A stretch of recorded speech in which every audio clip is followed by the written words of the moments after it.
So this section itself will segue into the Q&A.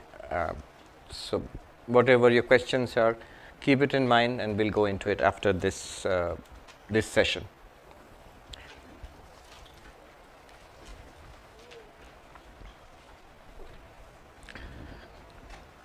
In the next few verses from 18 onwards, some important distinctions have to be made. Otherwise, this teaching of I am awareness, it will not be clear. There is a difference between the Sakshi, witness, and the knower, Pramata. Being awareness and being a knower, someone who sees, hears, thinks, understands. What is the relationship between the two? What is the relationship between consciousness and states of the mind? If I am awareness and not the body, why does it feel like I am the body? Why does the body even feel aware? The body feels aware, my mind feels aware. In fact, so much so that in consciousness studies, if you ask people doing consciousness studies, what do you study? Please give me examples of what you study. They'll tell you about emotions, memories, perceptions, and we will say from a Vedantic perspective, oh, that's all mind. But why is it that mind and consciousness seem so close? Why is it that mind seems conscious? And what about, sometimes we feel more conscious, sometimes less conscious, sometimes we are awake, sometimes we are sleepy or unconscious or dreaming. We even use words like unconscious. So, to explain all that, we'll see.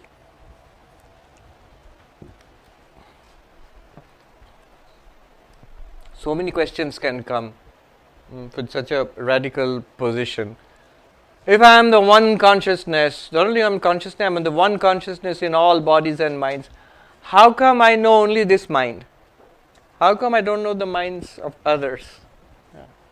So that question should come, these questions, and all of that we will see now. Few clarificatory verses, 18, 19 and 20. Dehindriyadayo bhava, Dehindriyadayo bhava, Hanadibhya pritikshamaha, Anadibhya pritikshamaha, Yasya sannidhi matrena, Yasya sannidhi matrena, Soham mityavadharaya, Soham mityavadharaya. Know yourself to be one, owing to whose proximity alone non-conscious entities like the body and the senses are able to function by way of acceptance and rejection. Let me do the 19th and 20th also. Number 19. Anapanna vikarasan, Anapanna vikarasan, Ayaskantavadevaya, Ayaskantavadevaya, Buddhyadeschchalayet pratyag, Buddhyadeschchalayet pratyag, Soham mityavadharaya, Soham mityavadharaya. Have the firm conviction that you are the one with the changeless innermost self that moves the intellect, etc., like the lodestone moving iron. Ajadatma vada bhanti, Ajadavatma vada bhanti, Yat sannidhyat jadapi, Yat sannidhyat jadapi, Dehindriyam manah prana, Dehindriyam manah prana, Soham mityavadharaya, Soham mityavadharaya. Come to the conclusion that you are identical with the entity owing to whose proximate existence the body, the senses, the mind and the vital force though non-conscious, appear to possess consciousness like that of the self. All right. A question like, why do I feel more conscious when I am awake, especially after a cup of tea or coffee? And why do I feel less conscious when I am tired or sleepy? What is this more consciousness, less consciousness? How does that work? What is waking, dreaming, deep sleep? Are they states of consciousness or what? So the answer is, these are states of the mind. The way it works is, this is an analytical model. So there is consciousness, and then there is the what we call the subtle body, and then the physical body. Now this subtle body has the capacity, within quote unquote, reflect consciousness, or you can say limit or channelize consciousness. There are different models in Vedanta. Let's say reflect consciousness. It's a bit like there is a sun which lights up everything, and if you have a bucket with water in it, you will find there's a little shining sun in the water, a little reflected sun, and that little reflected sun has some similarities with the real sun. It looks like the real sun, though tiny. It shines, sparkles. It has some of the properties of the real sun, that it can have a little bit of illumination. So just like that, the theory is that in all this world of Prakriti, of nature, names and forms, whatever we see here, some of them have special property of being subtle enough, in Vedanta will say sattvic enough, to reflect or channelize or limit consciousness. So the mind is as such a thing. It's also material. The mind is also material in Vedanta, but it has the capacity to reflect consciousness. That means it's that reflected consciousness is what we normally feel as consciousness. Right now, all of us will agree, yes, we are conscious, we are aware, and we also know what we mean by being aware or conscious. We can feel it, that I am aware. This awareness which we feel is not Atman, it's not Brahman, it's not pure consciousness, Chaitanya. It's that reflected consciousness. How do you know that? Even in a very subtle look, if you look inwards at this feeling of awareness, notice it's also a feeling of awareness. It's also noticeable. If it's noticeable, it's still an object, and yet it feels very aware. And you will notice that it is this feeling of awareness which increases and decreases. When I'm feeling very alert, and so this awareness is very bright, I'm very alert and keen. This depends on the mind. Because it's a reflected awareness, it depends on the quality of the reflecting medium. Just like my face may be reflected in the mirror, but and the reflected face looks a lot like the real face, but depending on the quality of the mirror, the reflection will differ a little bit. Similarly, when the mind is sattvic and alert, you feel more aware. You call it the waking state. Your sense organs are deployed, body is active, and you're interacting with an external world. This is waking state. And this depends not on pure consciousness, which is not on the sun in the sky. It is always the same. You as pure consciousness are always the same, but the reflecting medium, the mind, that changes. And because of that, we have states when the mind is alert and active, waking state. When the mind is semi-active, dream state. When the mind shuts down for a while, deep sleep state. So when the mind is fully active, you, the consciousness, you are reflected in the mind as reflected consciousness, the awareness which we are all aware of right now. Notice when we look inside means when we introspect, we are not only aware of thoughts, emotions, ideas, memories coming and going, But all of it is we are aware. It's a first person experience. There is awareness all the time. So that awareness all the time in the mind is reflected awareness. And it will go away. It's not permanent. It's not eternal. It is like the phases of the moon. It shifts. It comes and goes. And sometimes like the new moon night, it goes away. In deep sleep, for example. That's why in deep sleep we feel it's unconscious. In coma, in anesthesia, unconscious. What has been knocked out in deep sleep, in coma, in anesthesia, is the mind, activity of the mind. Now the mind reflects consciousness, becomes aware, and the mind is material. It's connected to the rest of the body. So through the mind, the senses become aware, and through the channels of the nervous system, every bit of the body feels aware. So the mind borrows consciousness from you, the Atman. The senses borrow consciousness from the mind and body and the senses. And that's why from the mind down to the body, we feel aware, but not beyond the body. It's a limited borrowing by this, every mind borrows it. And so it feels like a separate sentient being. In the Gita, Krishna says, Avibhaktam cha bhuteshu vibhaktam iva cha sthitam. Undivided in all beings, I am the one consciousness. But as if divided. Why as if divided? Because there are so many minds. They are all shining with awareness. And they all feel like different entities, different beings, different living beings. So this is the idea.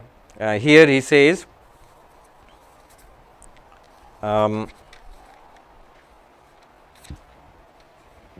Dehendriya bhava hanadi vyapriti kshama yasya sannidhi matrena soham ityavadharaya. Body, senses and mind are capable of seeing, hearing, smelling, tasting, liking, disliking, chasing a goal, rejecting, avoiding, all of the activities living beings do. All of them because of the presence of consciousness. Consciousness, it's very interesting. Consciousness is not walking and talking. Consciousness is not even seeing, hearing, smelling, tasting, touching. Consciousness is not even thinking, hating, loving, remembering, desiring. Consciousness is just shining. That's what it does. And the rest of it is due to the activities of the mind through the body and the senses. Mind, body and senses entirely depend on Prakriti, on nature.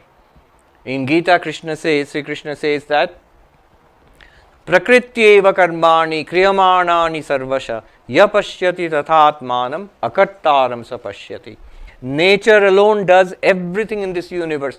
A more materialistic, scientific, reductionist explanation you won't find. And Krishna himself is giving this. All this is matter. Where is your spirituality, God? If a scientist says that, Krishna says absolutely right. All of it is matter. In fact, it's the deluded person who thinks I am doing things. Everything here is being done by nature. The world is running due to nature. The body is running due to nature.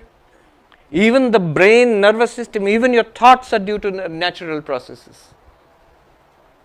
And so, then it's a reductionist, materialist explanation, except one thing. There is one thing that nature cannot do, which consciousness contributes. What is that? In our own experience. The very experience itself, the first person, that feeling, what Christoph Koch, one of the leading brain scientists, Paul Allen Brain Science Institute, is the leading neuroscientist, that he calls it, the name of his new book, the feeling of life itself. This first person experience we are having, this nature cannot give. This is because of consciousness, again reflected in the mind. So everything the mind and the senses do becomes a first person experience to us, because we are light, we are consciousness. One example I give these days is the rise of intelligent machines. So you have a combination of modern robotics and AI to giving rise to such phenomenon. I saw in San Francisco recently all these driverless cars. There's so many of them now moving around in the streets. In most cases, it's not so spectacular because some guy is sitting there near the wheel, not doing anything but just there. But the weirdest thing you see if you're driving, and San Francisco driving itself is a little difficult because of this. The weirdest thing you would see is a car without anybody, no driver, no passengers, just driving along by your next to you. Yeah. There's nobody there. So now you have machines. See what a remarkable piece of machinery that is. There are sensors. Not only can it see in a certain way, it can sense the presence of all other objects, perhaps much better than a human driver can.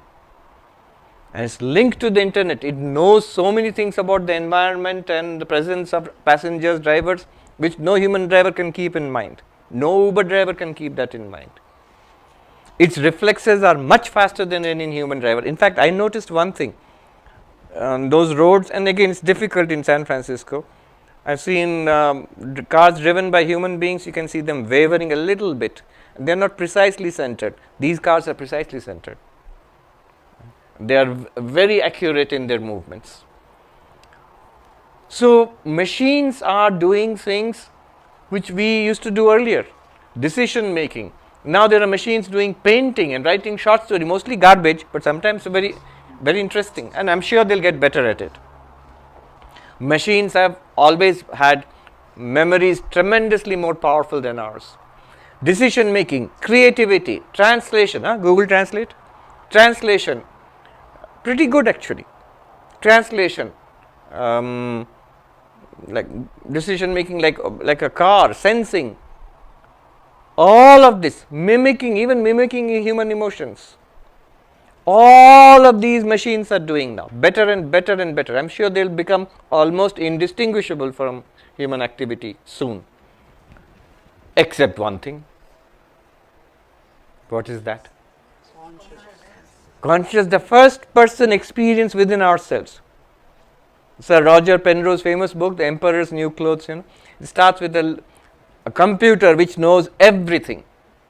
So it's like a short story, it starts, and then it goes into quantum mechanics, physics, mathematics, consciousness, whatnot.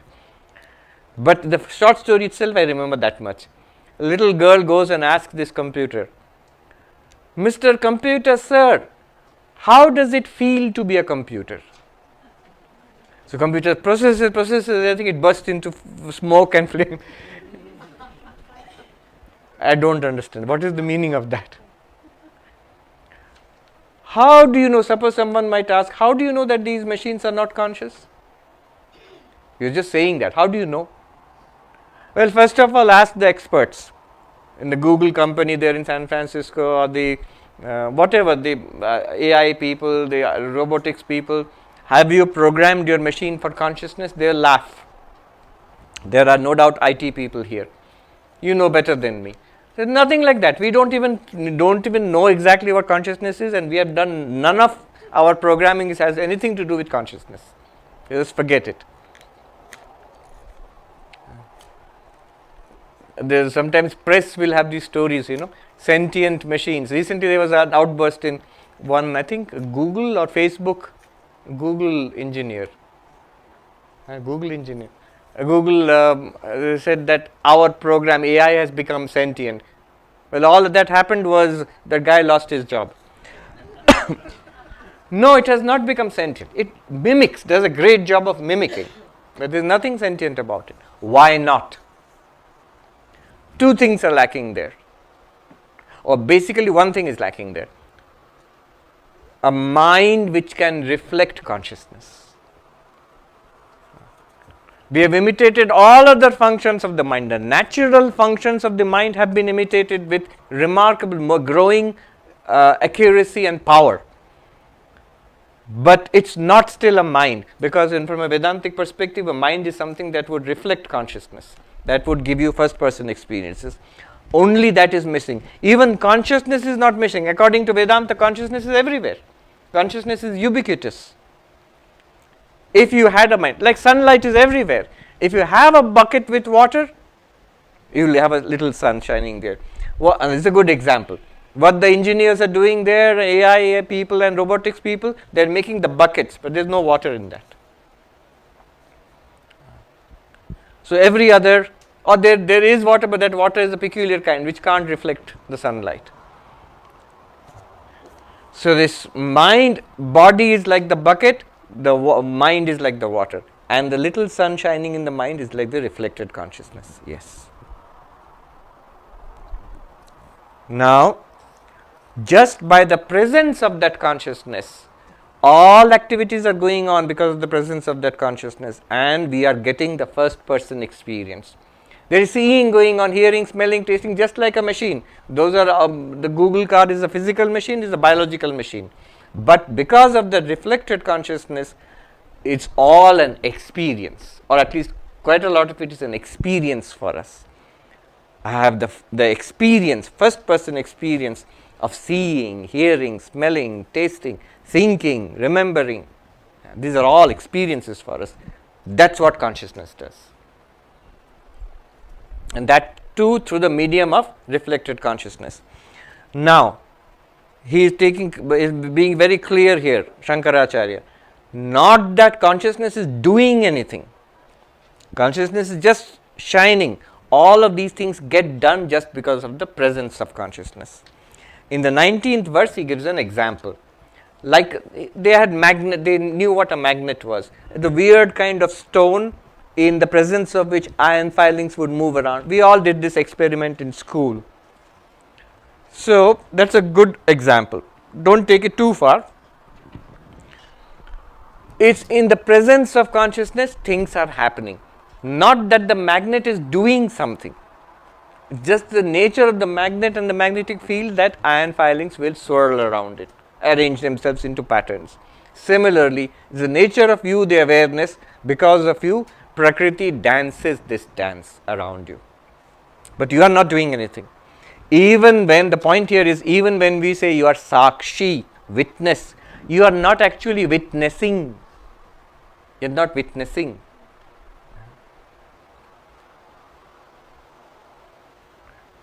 It's like the sun is shining on the desert and we see a mirage, water, and you blame the sun. Mr. Sun, why did you appear as false water in the desert? It caused me a lot of suffering. Sun will say, what false water? I didn't do anything. I just shine. And all the other phenomena happen because of the atmosphere and the heat and all of that there. I just shine. I am not creating mirages for you. And he says, without any change, 19th verse, anapanna vikara san, without any change whatsoever, consciousness being just consciousness, buddhyadis chalayet pratyak, shining within as reflected consciousness, buddhyadi, intellect, mind, senses, all of them whirl into action, swing into action because of its presence. Know yourself to be that. That what? The reflected consciousness. No, you are the origin, you are the sun in the sky. You are not the little sun shining in the bucket of water. There may be hundreds of buckets and hundreds of buckets of water and hundreds of little reflected consciousnesses, reflected little suns. You are not one of those. You are the one which is being reflected in all of them. Now, by the way, you can answer the question, if I am consciousness, wouldn't I know the contents of all minds? I know the content of this mind. But now apply the same bucket, water, reflected sun and real sun. Is the reflected sun which is sparkling and shining in that particular bucket of water. Now imagine, when I know the contents of this mind, what's my experience? I introspect and know the thoughts, my memories, my feelings of in this mind. Which consciousness is this? Is the reflected consciousness in this mind which is doing it. And see our own experience, don't I feel I am looking into the mind here? When I feel that, it's already reflected consciousness. The enlightened person will clearly see the difference, that I am the ever shining consciousness, and here is this little reflected consciousness in this little body mind which is knowing things. Similarly, the reflected consciousness in each body mind knows the contents of that mind, knows the activities of that body, and through that experiences others. And the pure consciousness is what you are, it just shines. That's the answer. That's the answer why in one body one can feel it is sleeping, another one is very active. One can feel dumb here, one can feel very intelligent there. It's all the activity, qualities of the mind illumined by that particular reflected consciousness. Yeah. I also said waking, dreaming and deep sleep are because of the mind, not they are not states of consciousness, often loosely translated. 3 states of consciousness: waking, dreaming, deep sleep. No, they're states of the mind: waking, dreaming, deep sleep. Consciousness is one and constant. Then 20th verse, it says that non-conscious, insentient things like the body and mind, see how absolutely, I would say, even materialistic Shankara is sounding here. Body, mind, even prana, mind, which seems to be the thing which is most alive. This is, all of them are matter. Then matter, matter, matter. Just like this physical matter, that's also matter. When modern materialist reductionists will say, no, mind is nothing but brain, Shankara will have no problem. Sankhya has no problem. Yes, that's just, it's deeply connected to the body. Subtle body is deeply connected to physical body, and both are matter, but you are consciousness. So that which is matter, which is not consciousness, it acts as if conscious. What's that? This body and mind. Body, senses and mind. Deha, indriya, mana, prana, the prana also. The annamaya kosha, physical body. The pranamaya kosha, the vital sheath. The manomaya kosha, the mental sheath. And vijnanamaya kosha, intellect sheath. They are all matter. They are all objects. They are all objects. And they are all, they behave as if they are conscious. You say, Swami, this behaves like an object, but this behaves, it feels conscious. It's because of the presence of here of pure consciousness reflected through the mind. Here also, these are objects. There is the same pure consciousness is everywhere. In fact, it's more technically correct. Instead of saying consciousness is everywhere, everywhere is in consciousness. A good way of understanding this are our dreams. In our dreams, we have a world, we have people. In those people have bodies and minds. At least we imagine that. That's what appears in the dream. No, it's not that. So it's all because of the dreaming mind. Now, where is the dreaming mind in that dream? Our first answer would be everywhere. Or rather, the better answer would be that dream world is actually in the dreaming mind. Similarly, this universe is actually in you, the consciousness. It's not that even you are dependent on this universe. The way I am describing all this, it seems consciousness is a pretty useless fellow. Doesn't do anything.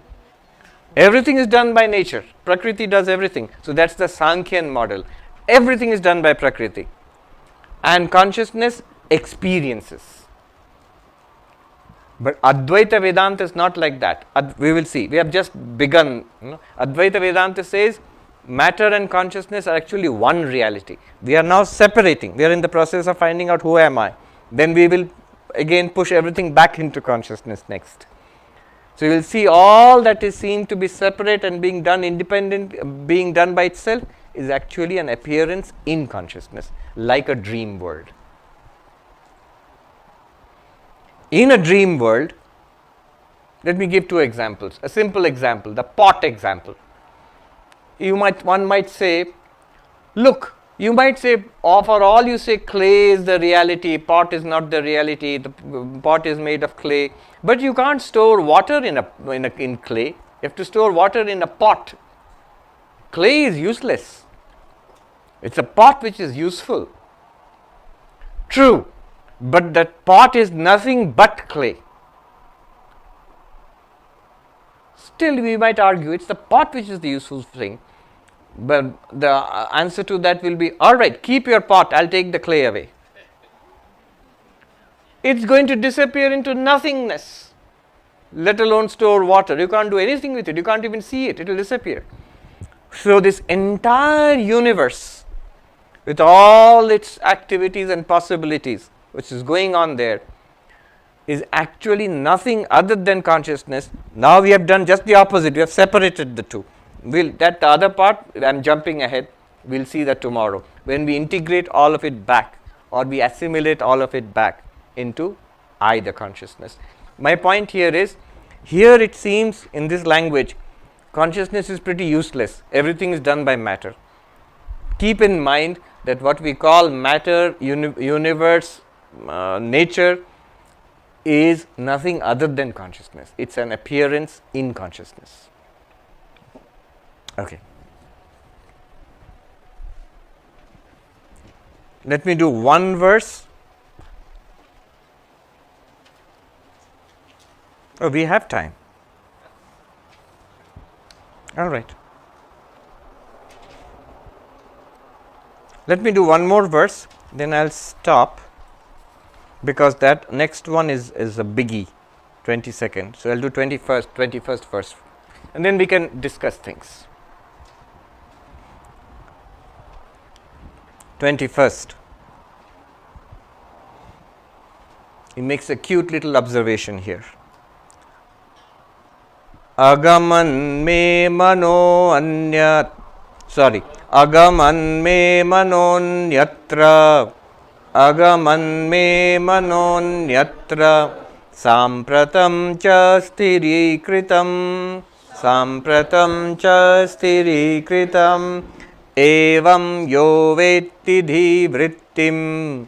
Evam yo vetti dhivrittim. Soham ityavadharaya. Soham ityavadharaya. Have no doubt about the fact that you are not other than the consciousness, which is the self illuminating the modifications of the mind, such as my mind went elsewhere but is now brought to rest. Okay.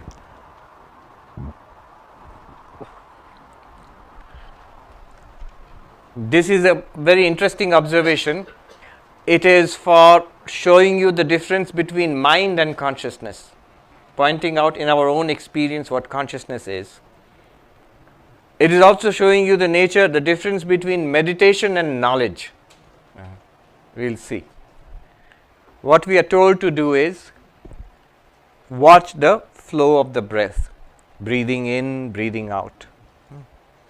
So when I am breathing in, you focus in one place, that's even easier. You can focus on the tummy expands when we breathe in, the tummy contracts when we breathe out, or you can make it more subtle at the nostril, just the sensation of the breath going in,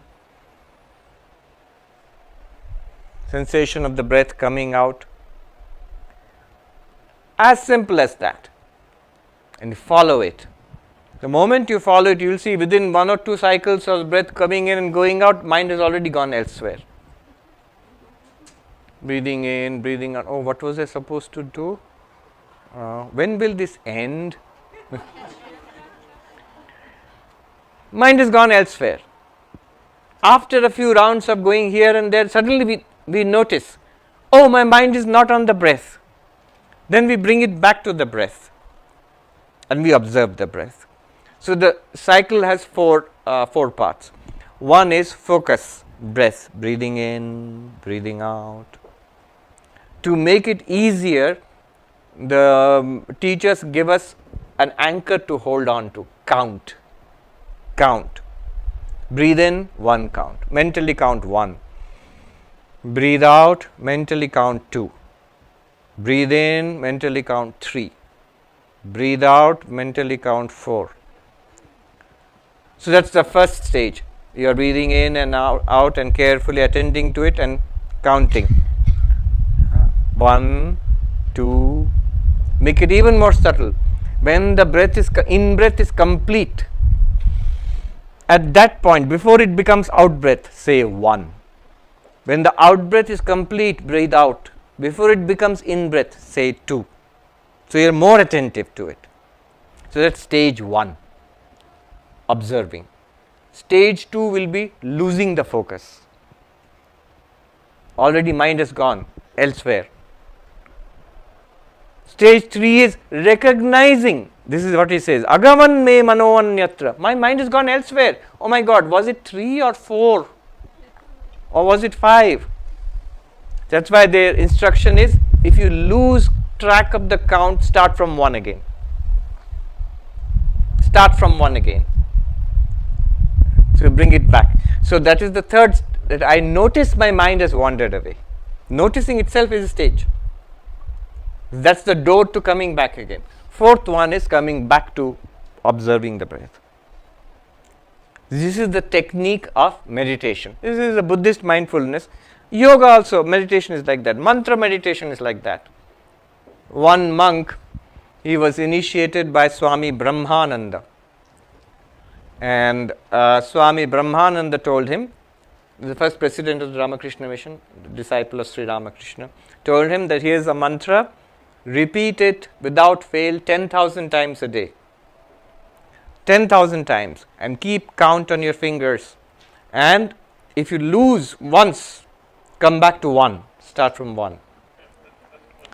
Or demons will eat away the fruit of your of your spiritual practice. It is fruit of his spiritual practice.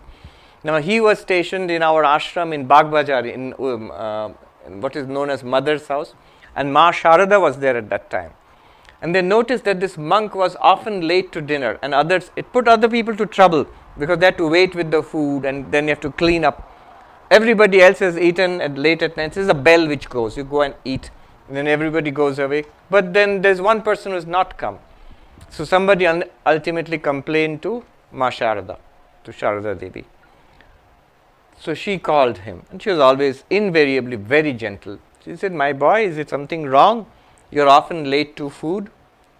And he said, he was almost in tears, "But mother, what can I do? Maharaj, Swami Brahmananda is the president of the order. He has told me to repeat the mantra 10,000 times. And often," he was a doctor, this Swami, "so often my work in the clinic and all, it delays me, and I'm late, and I have to complete it before going to bed. So I start, and sometimes just I'm about to complete 10,000, I find I missed the count. I go back to 1 again. So I'm pushed back hours and hours." And he was almost in tears. "Otherwise, the demons will eat away my spiritual practice." The mother, she laughed and she said, "Is this what Raja told you?" Swami Brahmananda, she used to call him Raja, Rakhal Raja. So, Raja ei boleche naki? Then she said, "Don't worry, my boy. She has just said it to make you more sincere about your spiritual practices. So do as much as you can, then come and have food at the right time when everybody is eating. Don't put anybody else to trouble. After that also you can do, and don't worry, it will be all right." So this is the yogic method. There also the mind wanders, and then you notice and you bring it back. But what Shankara is pointing out, all this is fine. Notice that you are the same one. You are aware of the focused mind. And the mind became unfocused, thinking of other things. You are still aware. You have lost focus. The mind has lost focus. But is consciousness gone? Did you become unconscious? No. You are conscious. Just the mind was wandering here and there. And then you are the same one who gets that, recollects, "Oh my God, I have lost count. I have to go back again." And you are the same one who sees the mind going back to the breath or the mantra. This consciousness, did it wander away anywhere? Did it stop at any time? The mind wandered away. The mind came back to the breath or the mantra. But did consciousness go away anywhere? Did you become unconscious? Consciousness did not go away. Did consciousness flicker? Mind flickered. Did consciousness flicker at any time? Consciousness did not flicker. Why this is important? Here's a subtle point. That I am awareness, this has been taught to us. Today's takeaway is this much: I am awareness. But Swami, it's great when I think about it, but I don't think about it. That's the problem. So sometimes I think about it, most of the times I don't think about it. I'm thinking about so many other things, and then with a shock I recollect, oh, I'm supposed to stay with it. Again and again it was told, avadharaya, avadharaya. I didn't stay with it. So I'm making a mess of it, aren't I? Then Shankara's answer there is, tell me, we'll settle that later. But tell me first, when you were staying with it, that I am awareness, were you aware then? Yes. When you were not staying with it, when the mind was doing a dozen different things, were you aware? When I was not aware of being aware, yes, but were you at all conscious? Was consciousness there at all or not? You have to say yes, because I have to say that there is, even according to Vedanta, even in deep sleep there is consciousness, pure consciousness. So as pure consciousness, yes, it's there. Mind is doing a dozen things, but consciousness is there. And when you recollected, oh, I have to bring the mind back to I am aware of being aware. Were you still aware or not? Yes. So that awareness, even if the mind was not at all an awareness, did the awareness come and go at any time? No. Does mind flickers? Does awareness flicker? No. This is an important thing to understand. When we study and understand Advaita Vedanta, at a certain stage, when you go ahead a little bit, this will become a big complaint. That I get it, I have clarity, but I can't hold on to it. And when I can't hold on to it, I seem to lose all the benefits of being aware of it. You know, all the problems start. So I slip away. Who slips away? It's a trick of the mind. It's the mind which has slipped away. You have never slipped away. You cannot. It is still, see, this is insidious. Even the thought I have slipped away and I have to do something to it, that has strengthened your identification with the mind. You think, I am trying to be witness consciousness, and in putting in all the efforts of being witness consciousness, I am identifying more and more with the mind. Spiritual mind, no doubt, still mind. What is the spiritual mind's agenda? Mind is very mischievous. Worldly mind, to trap you in the world and lots of nonsense. And when the mind sees that this fellow has become spiritual, is trying to be, I am not the mind, I am the witness of the mind, then the mind offers its services there. Sir, all right, you don't want worldliness, you are right, you have become wise now. You want spirituality, right? I will give you spirituality. Let's go to the Vedanta class, let's read the Vakya Vritti, let's meditate, I am with you. So this is an insidious thing about the mind. All you have to do is, it's good for the mind to meditate. It's good for the mind to be centered. But you as consciousness don't need the mind. It's the mind which needs you. Heed these words. This is a more advanced instruction.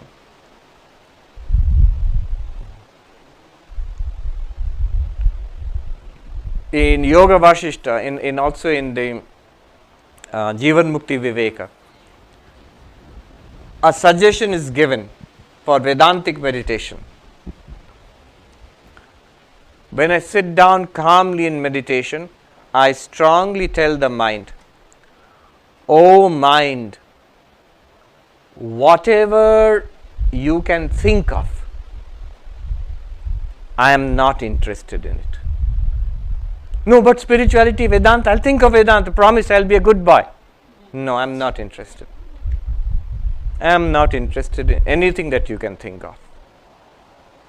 And what I am interested in, my real nature, you cannot think of it. This is not an object. You cannot think of it.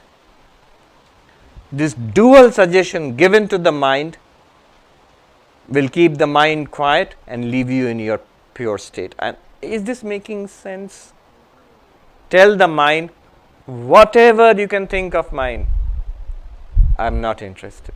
Don't speak to me. And I am interested in something that will prevent the mind from going to sleep. So I am interested in something, but that you cannot think of. And so there I stay. That's an advanced practice. All right. Evam yo vetti dhi vrittim. So one who notices the movements of the mind in this way, my mind is concentrated. Oh, last few minutes mind was wandering, I was not even aware of that. Now I am aware of it, I am bringing it back to concentration. That awareness which watches the movements of the mind, illumines the movements of the mind, that is consciousness, that you are, choicelessly so, without practice, if I may say so, practicelessly so. So you are that. Now we have almost run out of time. I don't want to go into the next verse because it is avasthatraya vichara, the three states of waking, dreaming and deep sleep. That's based on the Mandukya Upanishad, the most powerful, my favorite Upanishad. So Shankaracharya just mentions it in one verse here and passes on. We will spend some time on it tomorrow in the first session. And one more thing we will do tomorrow is what we have been postponing till now. Consciousness we understand, but Ananda, how am I bliss? So that we will see tomorrow in the first session. All right. Now, the questions which have been, I am no doubt, piling up, let's deal with them one by one. Does you have a mic? The gentleman there, we'll just give an opportunity to those who haven't asked questions. All right, so the lady there, and we'll come to the gentleman at the back. Tell us your name and ask the question. Pranam Maharaj, my name is Shreya. We talk about the subconscious mind also. So We don't, anyway, but you can. yeah, the meaning.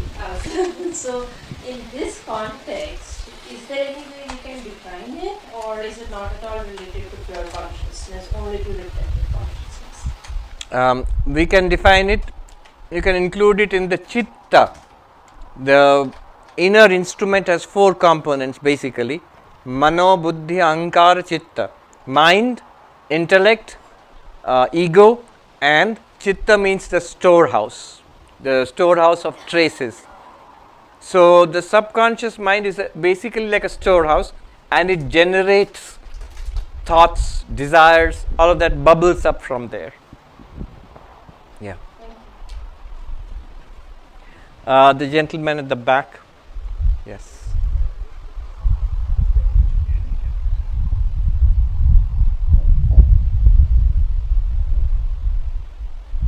No, that gentleman first, yeah, and then we can come to you.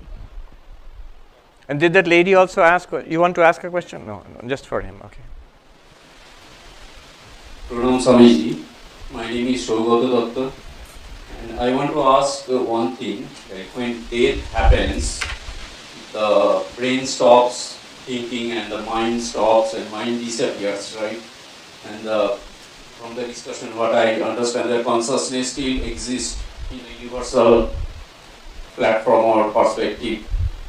Then how does this concept of karma and life and death cycle these appears, right? All right. So that's a lot of religion, Buddhism, and they believe in life cycle. Yeah. Thank you. right. Notice the language you used. When death happens. So, death happens to what? Follow this carefully. And here is another way we cheat ourselves. A little trick that we play on ourselves. Death happens to the body, there is no doubt about it. It is the physical body which dies, and as you said, the brain also dies. Then did you notice what he said next? Quite smoothly he went on to, the brain dies and the mind disappears, right? How do you know? How do you know? Do you have any evidence? Brain death, we have evidence. Doctors do that, brain death. That the mind has disappeared. How do you know? Forget the disappearance of the mind. When the mind is existing, even then does any doctor, any scientist in the world have any direct access to the mind? I'll repeat that question here. Many here are professionally trained. The IT people, medical people, scientists, neuroscientists. I know. Forget consciousness, Atman, Brahman, all esoteric stuff. Even the most common thing that we are thinking now, the mind. Has any scientist or doctor, anybody has any direct access to the mind? Each of us, we have direct access to our own minds at least. Our thoughts we are aware of right now. Our feelings, thoughts, memories, we are aware. Desires, our ego, we are aware of right now. You are aware? We are all aware. Some are zombies. We are aware of our own thoughts right now.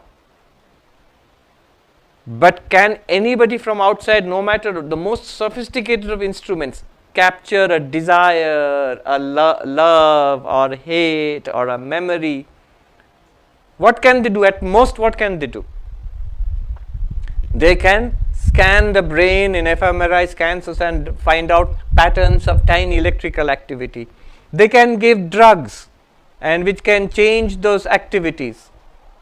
And you can experience different things yourself because of the drugs and all of that. That's no big deal. A cup of coffee you take also will change your brain chemistry and your own experiences also. But where is the direct access to the mind? The claim that when the brain, see what a big claim it is. When the brain dies, mind disappears. When did the mind appear to you? I will answer that first.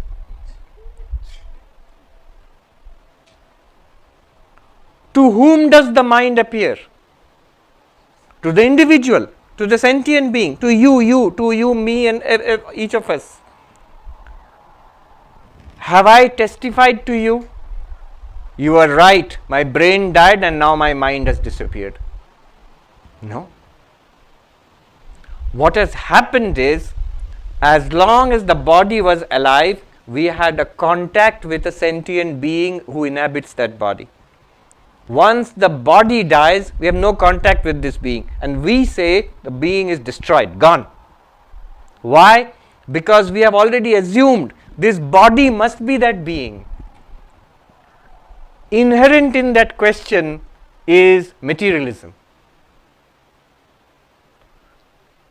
But for that to be right, that's the mainstream science now. That's the whole challenge of the hard problem of consciousness. That's why the hard problem of consciousness and consciousness studies is important for Vedanta, Sankhya, Yoga, Buddhism. That's why it's important. That's why why would philosophers of mind, neuroscientists be interested in Vedanta or Yoga or Buddhism? Why would Buddhist monks or a Hindu monk like me, a Vedantic monk like me be interested in a neuroscience? Where's the connection? The connection is this.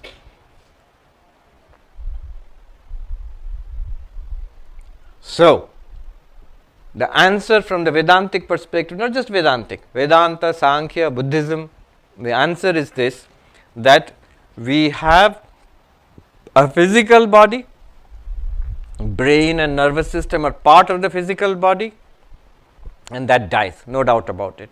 But we also have a subtle body. You say, proof? Look at yourself. Here is a physical body, everybody can see, but every one of us is aware of internal thoughts, feelings, ideas. That's the subtle body. Subtle body is literally, if you want to define it, constituents pranamaya kosha, manomaya kosha, vijnanamaya kosha. Also include the causal body, anandamaya kosha. So, sukshma sharira. Even beyond that, we talk about a causal body, karana sharira, anandamaya. And all of these are part of experience and not reducible to the physical body. Okay, so when the physical body dies, according to these thought systems, according to these philosophies, the subtle body still survives. It goes into a seed state, and when it gets another physical body, it becomes active. These may not be physical bodies on this plane. They talk about many lokas, many other kinds of bodies. When we get those bodies, it becomes active. Now with modern IT and all, we can see how my laptop is dead, but no worries, my data is in the cloud. I'll buy another laptop and download that data, it will start working again. All the samskaras are there, all the files, everything is there. I'll just have to download new body. Earlier days when it was not connected, laptop dead means your data is also gone. Here nothing is gone. So this is the subtle body survives the death of the physical body according to us. If you can explain how subtle body, mind is being produced by the brain, then if the brain is gone, mind is also gone. If you could explain. But now they are saying, no, we can't explain it. We cannot. And additionally, the example of these intelligent machines, AI plus robots, which we are seeing all around now, that goes to show you can have all the activities from a material substrate like computer chips and all, except consciousness. So you cannot reduce consciousness to the brain. You cannot even reduce mind to the brain. See, in physical death, according to Vedanta, Sankhya, Yoga, Buddhism, physical body, sthula sharira, it perishes. The subtle body goes on, and the subtle body carries the impressions of this life and past life into new lives, new bodies. Yeah. And then, gentleman there. Was there somebody here? Yeah, that one. Please tell us your name and ask the question. My name is Anup Roy. My question is, maybe I'm confused. Now, I think the mind is object and consciousness is beyond the mind. Now, if someone wants to become enlightened, then they have to become enlightened through the mind only. Yes. That's Correct. Yes, we had this discussion a little while ago. Do you remember that we had this intuitive feeling? Oh, you are convincing me that there is something beyond the mind. But even all of that, we are thinking in the mind after all. But is that a problem? No, it isn't a problem. It is the function of the mind to think. And where else will you think? It's not the liver or the knee or the the skull which will think. It's the mind which thinks. The example which I gave you about happiness, I am happy. When I say I am happy, what said it? The tongue and the voice box and the vocal apparatus, it said I am happy. But the tongue is not happy. Lungs are not happy. Happiness is a feeling in the mind. The mind is using this voice apparatus to express its happiness. It's the job of the tongue to speak. And the tongue is saying, I am happy, but it refers to the mind. So when I say, I am consciousness, I have understood I am consciousness, this process of thinking and understanding is in the mind. Mind, intellect, ego, but it points to something beyond the mind, intellect, ego. Just like that. Then somebody, the gentleman there, and will come here next. Tell us your name and ask the question.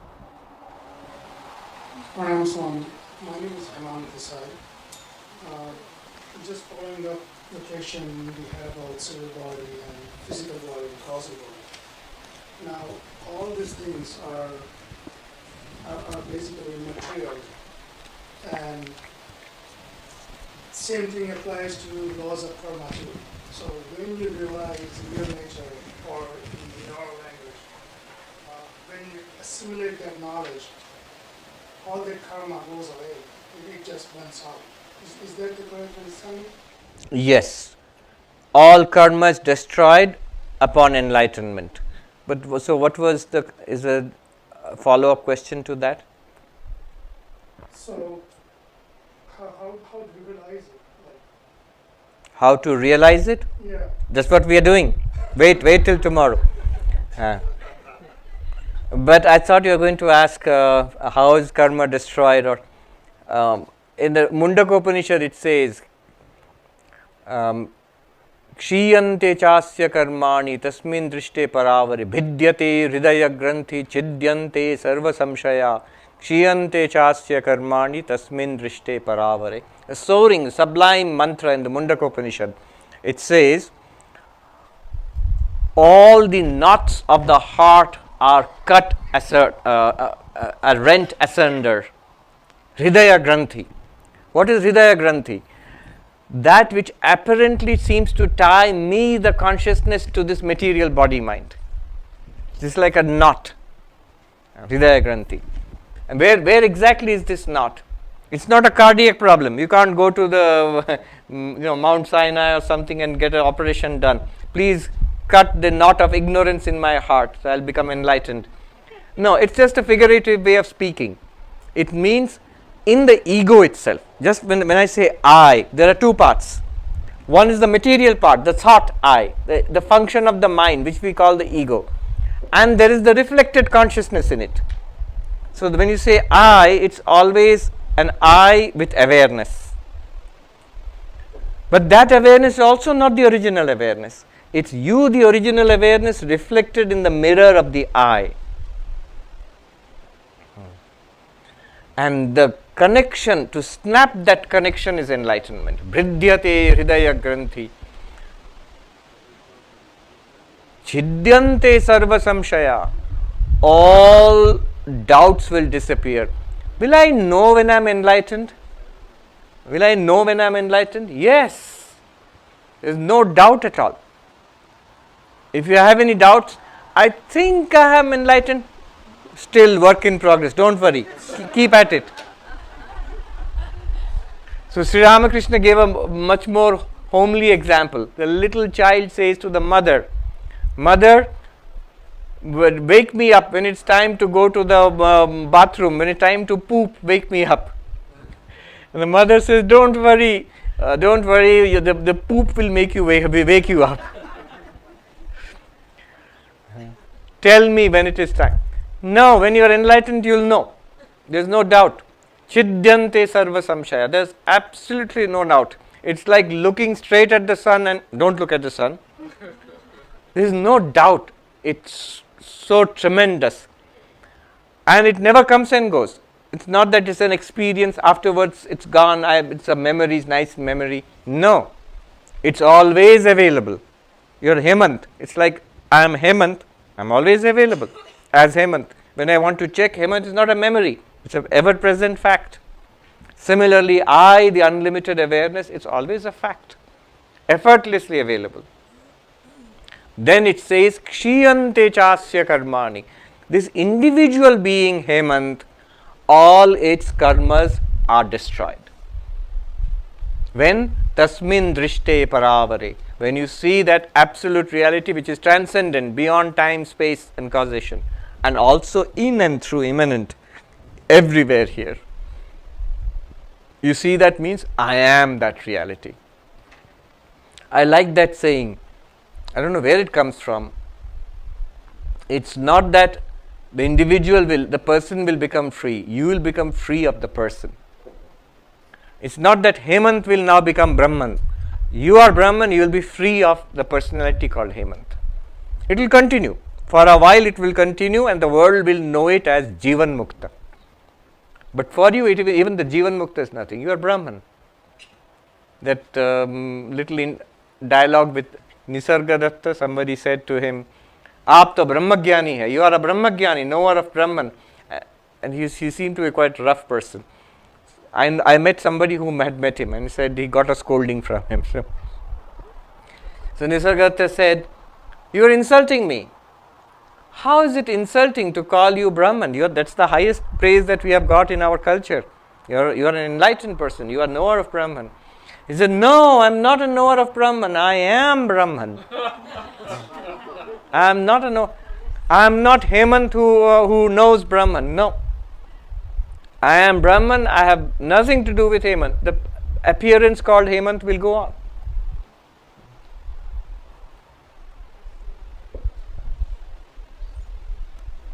All right. So karmas associated with it also disappear. Actually, they never affected you. It's like there's a person in a movie, a character, the hero, and has certain amount. What's the karma of the hero? Whatever has been the script writer has written for him, that's the karma of the hero. The moment you realize I am not the hero in the movie, I am the screen on which the movie is playing. Let the movie go on playing. Let the hero also go through all the ups and downs and the trials and tribulations, whatever has been written by the script writer. But I am all the time free. It's nothing to me. That's what happens. In one sense, the karma continues. In one sense, you are free of it. You also see it never was your karma anyway.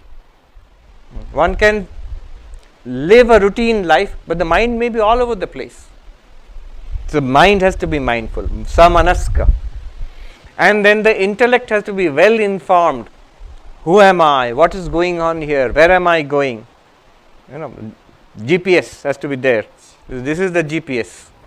But you have to look at it. The intellect has to look at it. Then only it will work. Now if you say, I am convinced I am the witness consciousness, at the intellect level I am trying to get everything under, in line. But the mind is loose. Sometimes it pays attention, sometimes it doesn't. So a slip comes.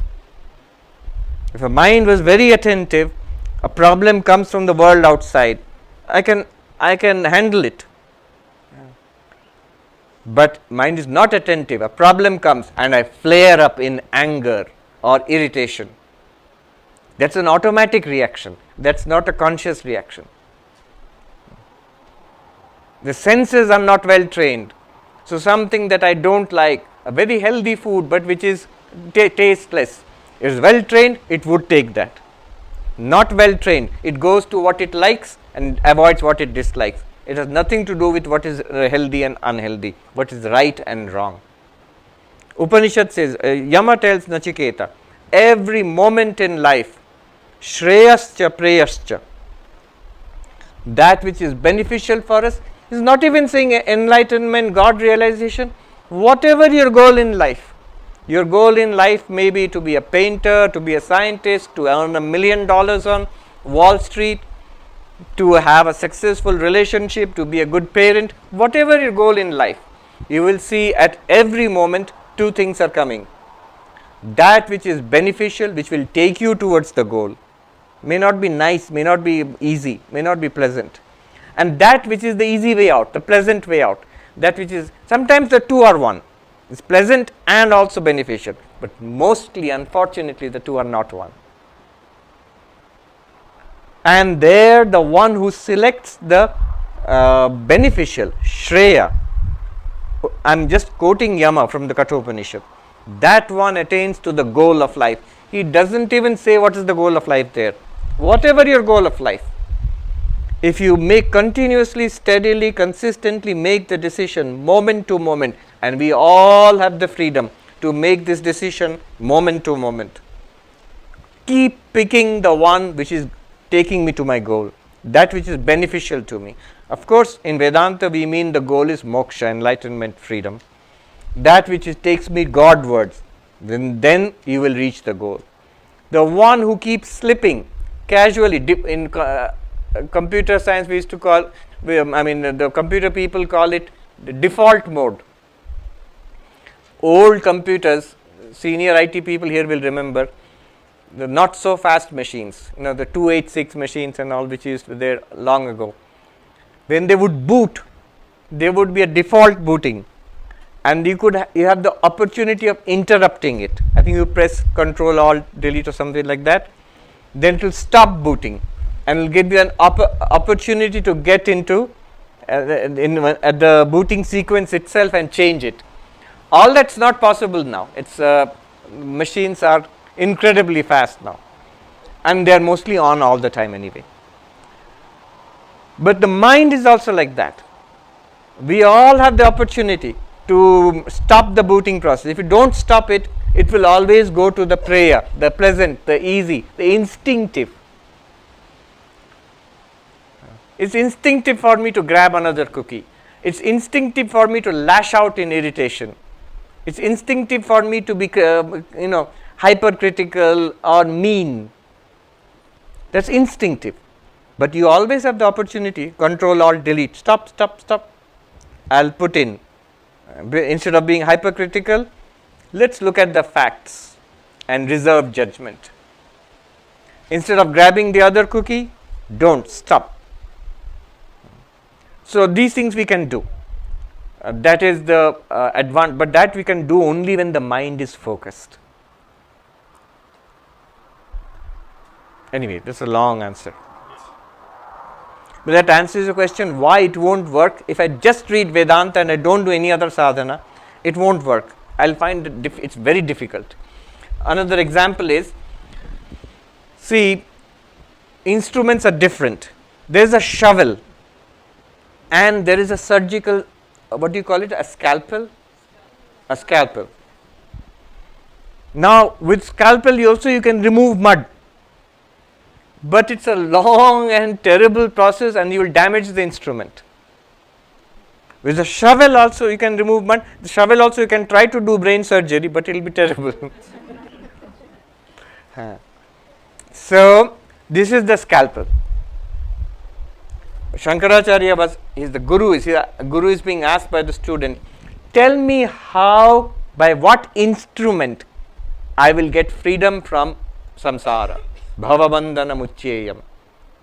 Tell me one, direct, fast, easy. So he gives him the scalpel. Why? Already has said, sadhana chatushtaya sampannam.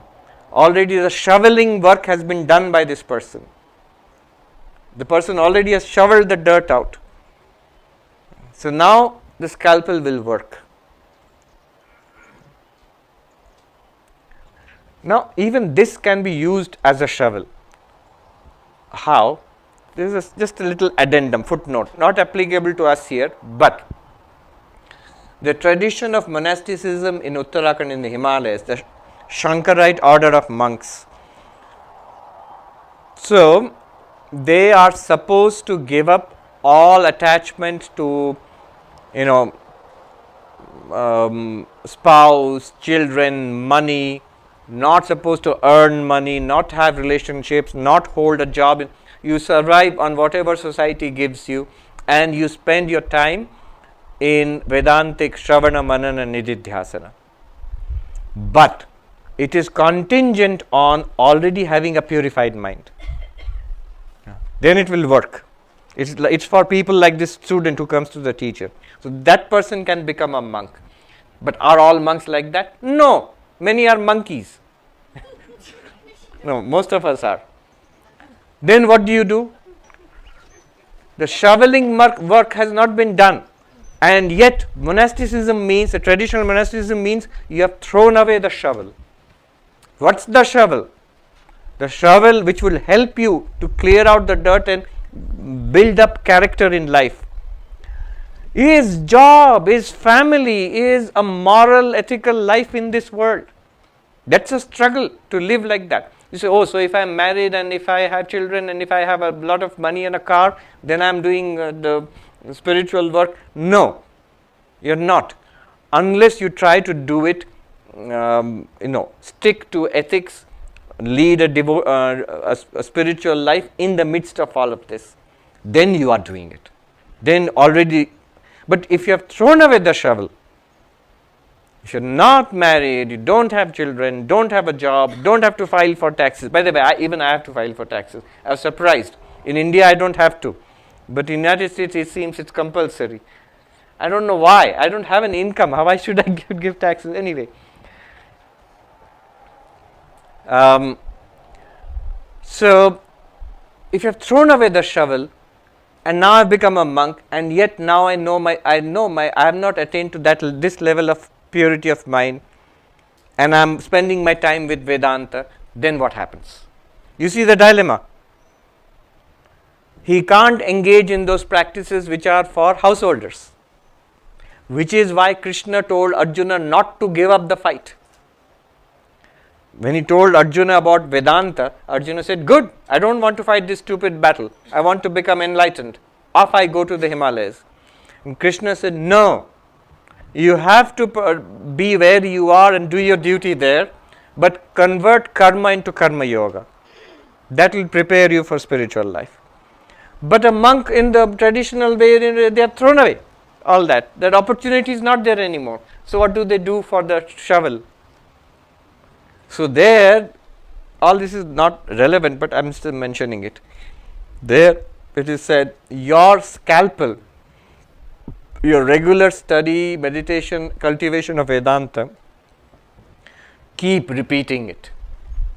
That itself works as the shovel. If you stay with the monastic life, that you must be ethical about. Stay with the vows and then stick with Vedanta, that also will purify the mind over time. But it's not a fast process anymore.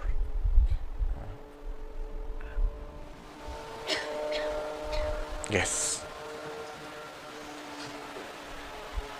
Pranam Maharaj, my name is Moshumi Banerjee. I have a couple of questions. Like one, you told that I heard that our mind and consciousness, sometimes our mind is nothing, I am not thinking anything, but I feel really down or kind of sad, or sometimes I am not doing any that so much happiness or thing, but inside I feel so happy or not to worry for any kind of work or anything. Sometimes I feel so calm and everything will go that way. So what is the difference? How we can control that? All right. So what you are describing is the mind. When I feel unhappy, I'm not doing anything particularly, but a general unhappiness is there. Or when I feel happy, a general kind of inner happiness is there. This is emotion, and this is also the mind. And remember, Vedanta says, when you are feeling unhappy, you are the same, you are Moshami, you are consciousness. And when you are feeling, when that unhappy feeling is there, you are Moshami with that consciousness who is aware of that unhappiness in the mind. I am consciousness, now aware of or illumining or revealing unhappiness in Moshami's mind. I am the same consciousness, now Moshami's mind is happy. Happy, sad, restless, calm, these will come and go. You are the steady one consciousness. After that, to bring these emotions under control, the 4 yogas are necessary. Sadhana is necessary. Notice, Advaita Vedanta is very neutral that way. This is the peak of the Everest. Peak of the Everest. Where if the mind is happy, still the same consciousness revealing the happy mind. Mind is not spiritual, unhappy, anxious, disturbed, same consciousness revealing the disturbed mind. Mind is controlled. You are saying how to control this. Mind is not controlled, same consciousness not affected. That's the one which reveals the uncontrolled mind. Mind is controlled with lot of spiritual practices. It's the same. You are the same consciousness which reveals the controlled mind. This is the Advaita Vedanta perspective. For that, notice the language you used. My mind, my consciousness. Today, at the end of this class, the shift will be not my mind, my consciousness. I, the consciousness. Not my consciousness. One can say, my Atman, my consciousness is fine, I have understood this, but I have a tummy ache. I have some medical insurance problems. You see the contradiction in saying that? How can consciousness have medical insurance problems? I have already shifted from I, the consciousness, to the mind and the reflected consciousness, identified with Sarvapriyananda, then I complain about, oh, you are a Canadian audience, that's why this complaint about medical insurance not working here.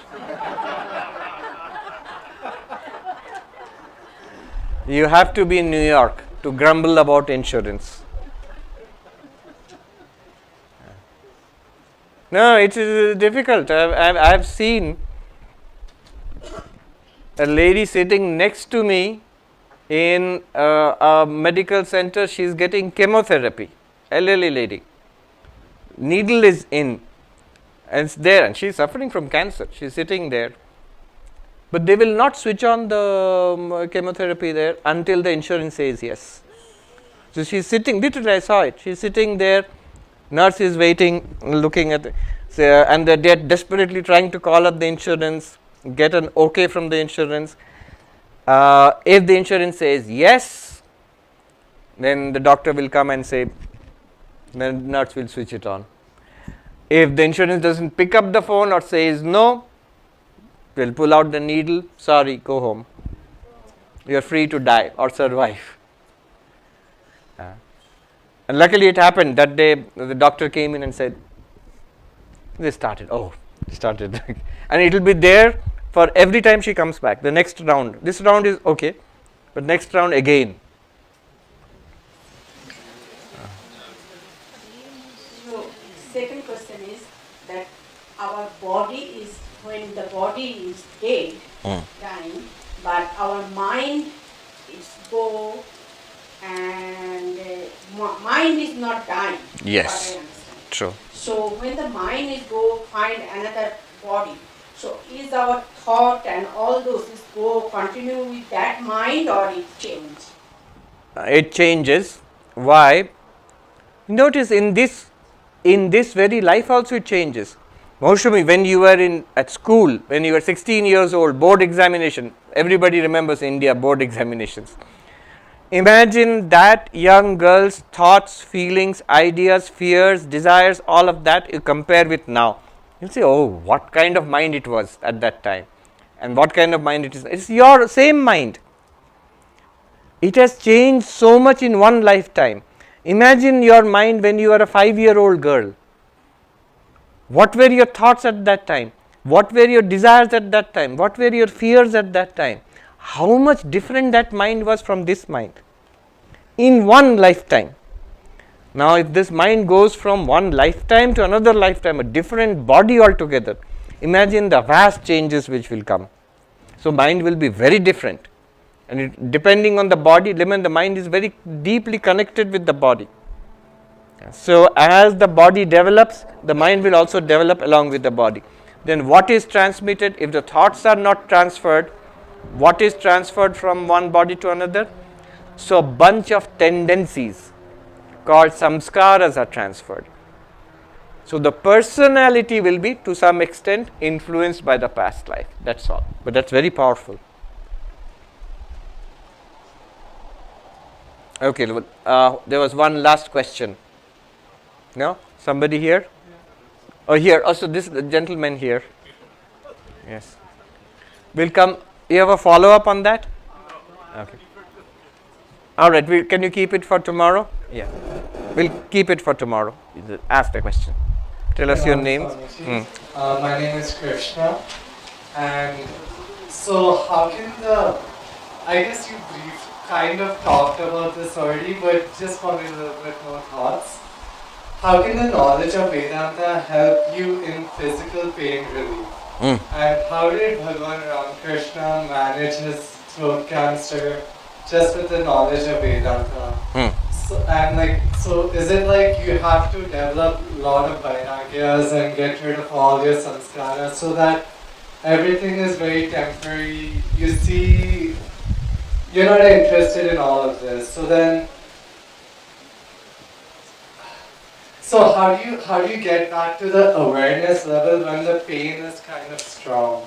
Yes. And sorry, and just a very similar question. How can you prepare for the death so that it's a very easy exit from the physical body? Yes. Somebody asked the second question. This was a count in Europe. He asked Vivekananda, what can you teach me? I'm living life. And Vivekananda said, I can teach you how to die. Doesn't mean that he's going to commit suicide, but what a real death will be like. Robert Ingersoll in this country, in the United States, he was known as the great agnostic. If you Google the great agnostic, you will find Robert Ingersoll in late 19th century. So he met Swami Vivekananda once when Swamiji was here.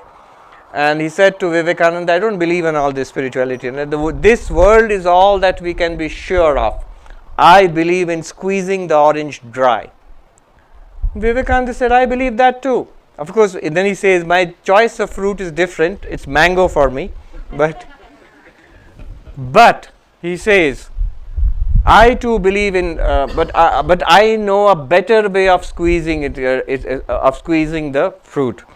I know I cannot die. Therefore, I am not in a hurry. I know there is no fear. Therefore, I enjoy the squeezing. Imagine the joy of loving everyone as God. Squeeze your orange in this way and get every last drop, get 10,000-fold more. That was Vivekananda's answer. Now, your first question is that physical pain.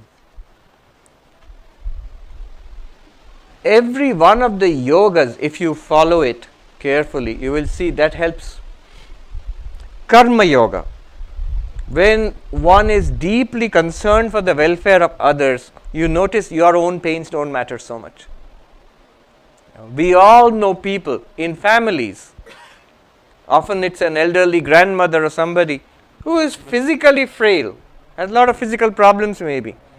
But as long as she feels this family depends on me, she is up and doing every day in the morning and she is taking an enormous amount of workload on herself. How does she manage it?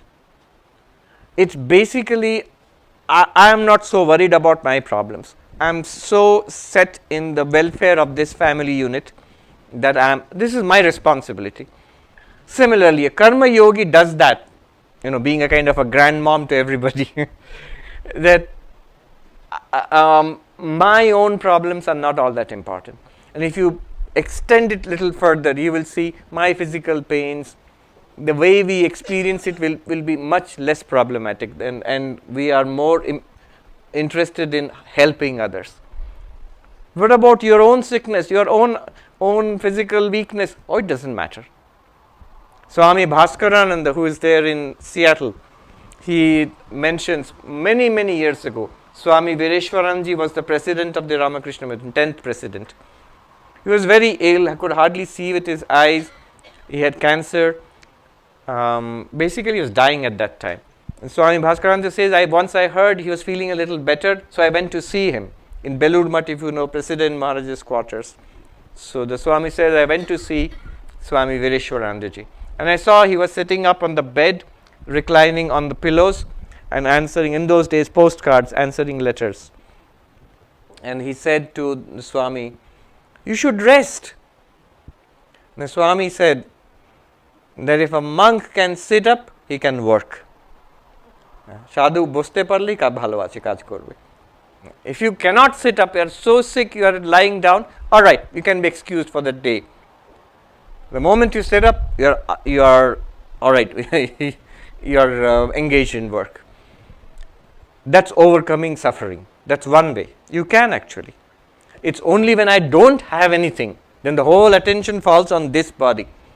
My little problem, little ache there, little pain there, that's the whole world for me. That's miserable. Then bhakti yoga, the tremendous devotion and love for the Ishta Devata, that feeling of continuous love, that joy, that you don't care about the physical pain of the body. Love is another way of overcoming physical pain. Selflessness is one way, love is another way. Third is the yogic way. Here is the secret. The mind can hold on to only one thing at a time. So if you focus on, say, the Ishta Devata or on Om or whatever your meditation technique is, or even on the breath, at that moment, that particular split second, the mind has no bandwidth left over to be aware of the pain. So, yogis can merge their mind in samadhi and not feel the pain at all. It's like a spiritual anesthesia. They can do that. And the jnana way, this is different from those three. It's not the selflessness of karma yoga, it's not the devotion of bhakti yoga, it's not the yogic absorption of Patanjali yoga. This is Advaita Vedanta, where you don't resist anything, you see it as it is. I am awareness. In awareness, a world appears, a body appears. In the body, a pain appears. They are all appearances in awareness. They are all part of the movie. I am the screen of the movie. I am consciousness itself. Consciousness does not have a tumor or a cancer or. So as consciousness, I see that I am perfectly all right. Is there pain? Yes. Is there cancer? Yes. Mahapurush Maharaj, the funny part which I like, Swami Shivananda, whom I mentioned in the morning, towards the end of his life he had a stroke and he was quite ill, all bedridden basically, and he had asthmatic attacks. So sometimes he couldn't sleep at night. Asthma patients have to be made to sit upright with pillows at the back and all. So the monks heard that last night the Swami, who is the head of the entire order, he couldn't sleep because of asthmatic attacks. In the morning, as is our custom, the monks went to bow down to the Swami. How are you, Swami? How are you today? And Swami Shivananda said, very good, khub bhalo. I'm well, I'm perfectly all right. But we heard that last night you couldn't sleep. You had an asthmatic attack. And the Swami said, oh, you mean the body? Not good at all, not good at all.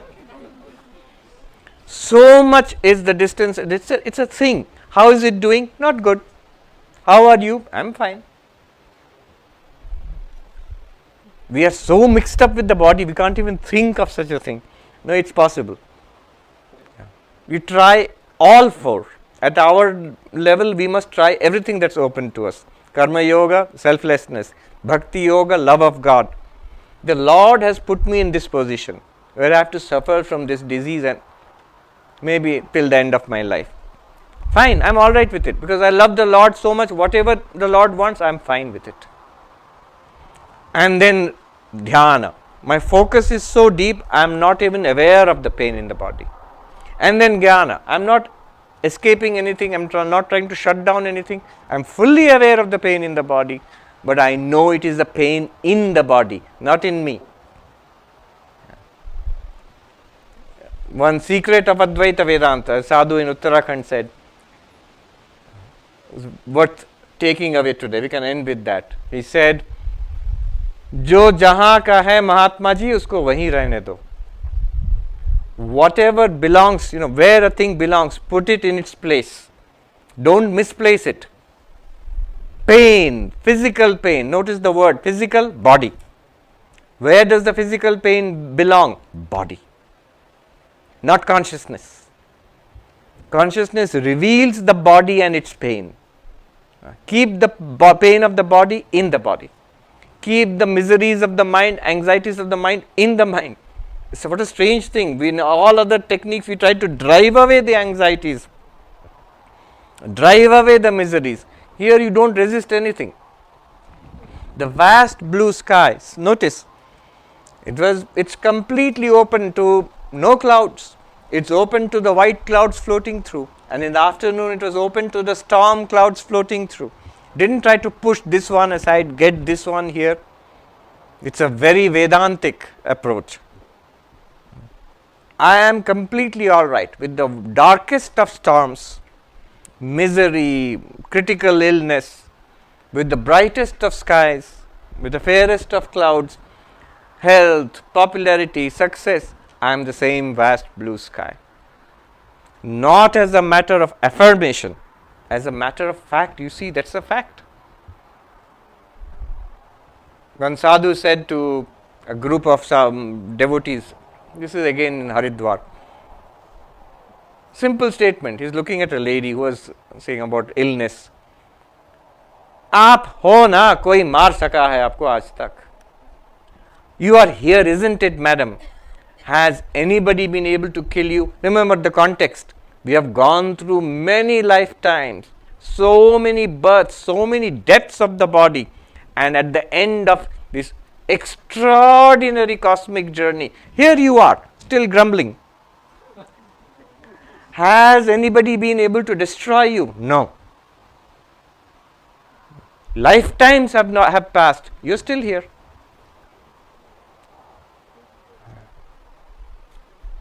Good. Keep things where they belong. Keep physical characteristics. Oh, I'm miserable. Why? I'm overweight. I'm overweight. Yes, no escaping the fact. Overweight. I'm obese or overweight. Where is this overweight? Body, not me. His consciousness can't be overweight. Consciousness is ever fit, slim. Consciousness not overweight. What about the misery? Misery, where is it? Mind. Consciousness is not miserable. If you do this, you will begin to notice even the problems in the mind become much more easily, you can handle it. Even physical problems also, you can begin to handle it much better. You start with, I am fine. Escapist, all the problems, put the problems where they belong, in whichever shelf. Physical pain, body shelf. Mental anxiety, mind shelf. Not ignoring, just fact. I am not body, I am not the mind, I am the witness of both.